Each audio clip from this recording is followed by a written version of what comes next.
After seemingly the longest 4-month delay, Assassin's Creed Shadows is finally launching on March 20th for Xbox Series X and S, PS5, and PC. It's the first title in the franchise to venture into feudal Japan, specifically the late Sengoku era, with Oda Nobunaga rising into power. It also offers two protagonists, Nawe and Yasuke, while introducing significant improvements in the Anvil engine's lighting and environmental destruction. As enticing as it all is, previous showcases looked more than a bit rough, raising concern over whether it would actually meet the initial November launch. Thankfully, the delays have allowed for some significant polish, with the fidelity of the setting combined with Shadow's art direction shining through. We compared the visual fidelity and performance of the PS5 and PC versions to highlight all the differences, especially between different modes. So without further ado, let's dive in. The sun is nearly risen. You are late. Yesterday, you were slow. Today. What's new? Assassin's Creed Shadows has a lot going on with its world design, especially with how intricately the development team has researched Japan, right down to the rooftops of various architecture. Such is the extensiveness that the game director Charles Benoit told IGN it was, quote, probably the most complex thing that I've ever worked with, compared to Assassin's Creed Odyssey and Syndicate, with specific code and animations required to ensure something super fluid. Environmental destruction is also something to behold. Initial showings highlighted the destruction of vendor stands with vegetables and fruit scattering naturally on the ground. However, even in the early going, watching Yasuke kick an enemy through wood containers, some shattering as the body careens through and others tipping over from impact, is so satisfying.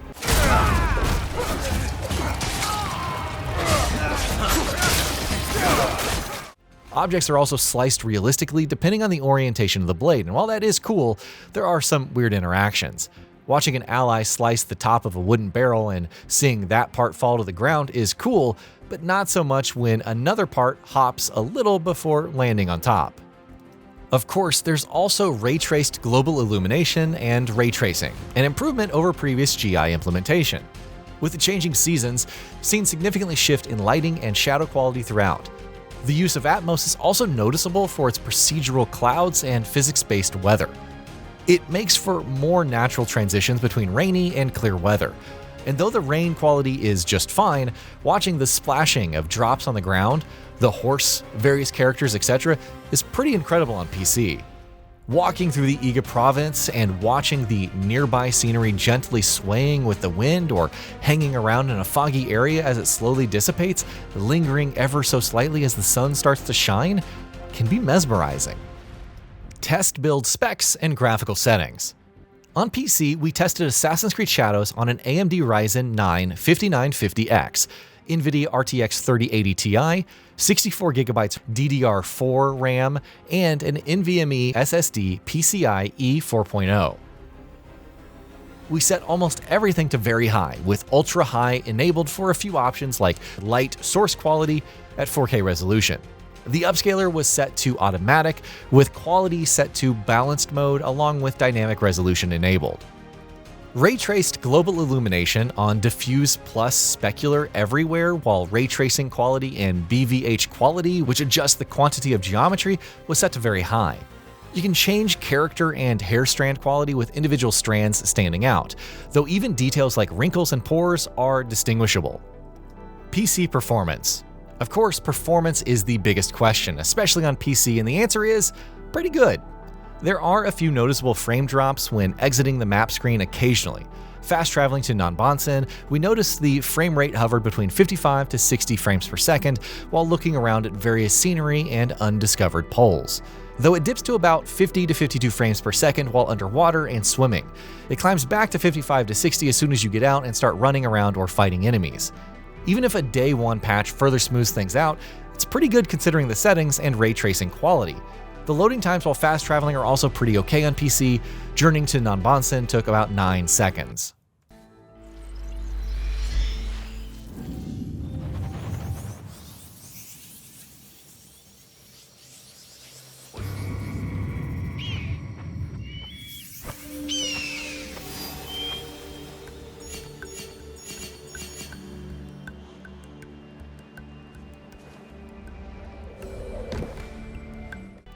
PS5 performance.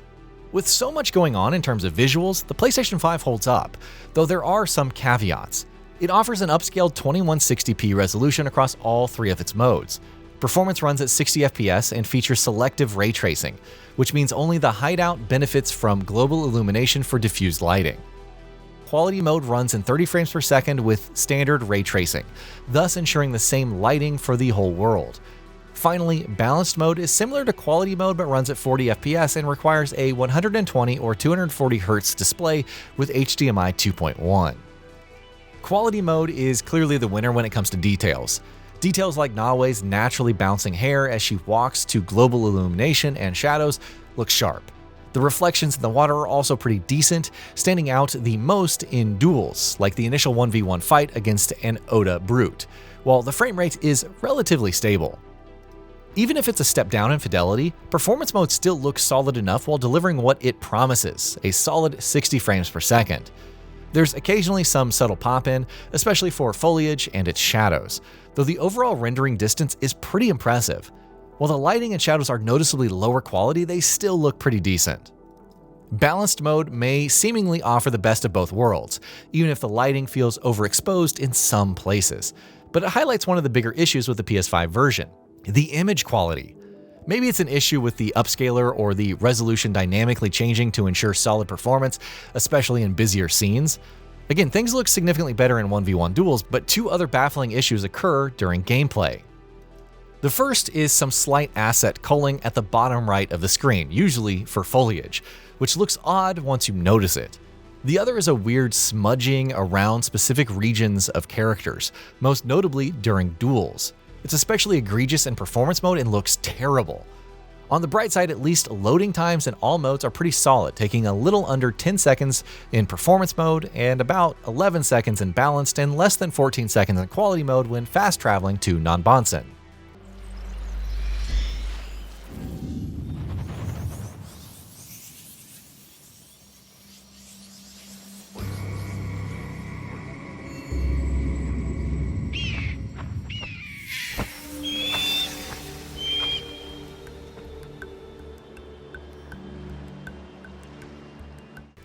PC versus PS5 quality mode. Obviously, the PC version wins out. As decent as the PS5 version looks in quality mode with its GI, shadows, and solid performance, it doesn't measure up to the PC version, which is superior in all three aspects and offers better image quality. You can see a clear distinction in graphical quality during cutscenes versus gameplay on consoles, but it's all negligible on PC, resulting in a gorgeous visual feast. Lost, are you? Iga should have surrendered. Iga does not know surrender.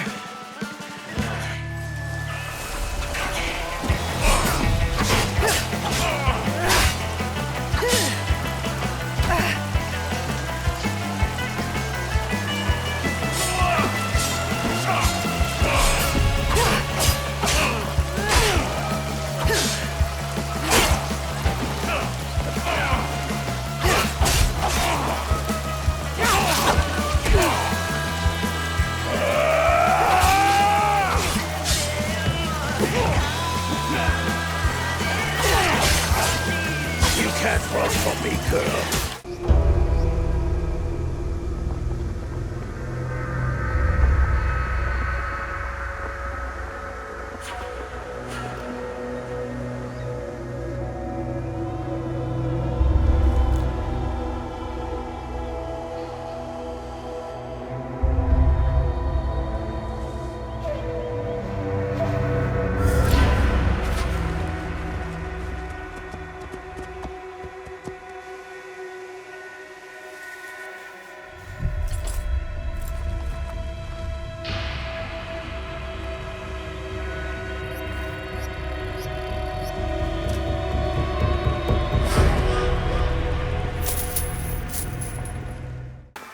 I begged you for this. To fight just to kill? What have I done?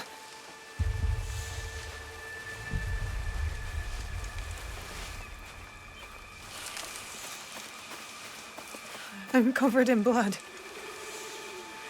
No, one of us had to die. I had no choice. Did they hear me?